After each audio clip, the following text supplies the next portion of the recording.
Now let's get into social media marketing. Now, social media, of course, is going to be a mixture of warm and cold market because there are going to be persons that you know and persons that you don't know. So it's going to be a mixture. Also, there are some different tactics that we can use on social media to grow outside of those discussed in the warm market and cold market module. We're going to talk about some do's and don'ts. So let's start at the don'ts. You first want to ensure that you are not spamming. What is social media prospecting spamming? That is when you have one custom message and you send it to as many persons as possible. That is considered as social media prospecting spamming. You don't want to do that. You want to avoid that at all cost, right? If it is that you will be DMing persons or being in person's inbox on social media, you want to ensure that you are starting real genuine conversation with those persons and then developing from there and transition into putting them into the sales funnel. So don't ever spam.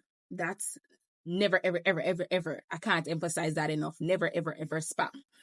Now, for some of the do's, the very first thing you want to do is to engage, right? Especially if it's a person within the cold market section of your social media, you want to engage, like their comments, follow them, comment under their comment section, like their post.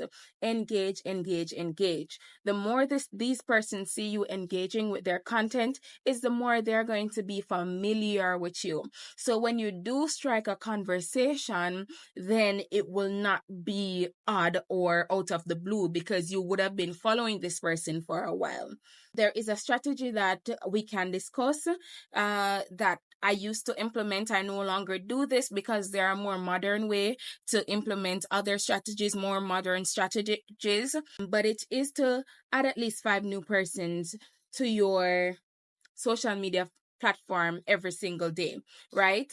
So you are reaching out to these 5 new persons, you are following them, you're commenting under their pictures, and you're not stopping at just doing those 5 persons or at that one day, right? So you add them, but yet still you are keeping abreast of all the other persons. So this is one of the reasons why I stopped doing this, because it's very time consuming for you to be manually adding persons and following them and liking and engaging. But if you do choose to do that route, ensure that you are engaging and you're striking genuine conversation with them. You can use the form, FORM, to strike these conversations based on the content that they post and stuff like that. That's just one of the do's. Now, another do is if it is that you have live capability on any one of your social media platforms, try to go live. Go live as much as possible. Having that live environment, it builds more trust between you and your prospects. If it's TikTok, TikTok gives you amazing organic views. If it's Instagram, Instagram allows you to build that relationship with your followers, so on and so forth. Facebook, YouTube, and the list goes on and on and on. So you want to ensure that when you go live, you are providing these persons with valuable information. You are engaging with them in a way that is benefiting to both your business and to them as well. You don't want to be sales focused at any given point. You want to be more customer centric, more customer focused, where your entire products and services is geared towards the need of the customer.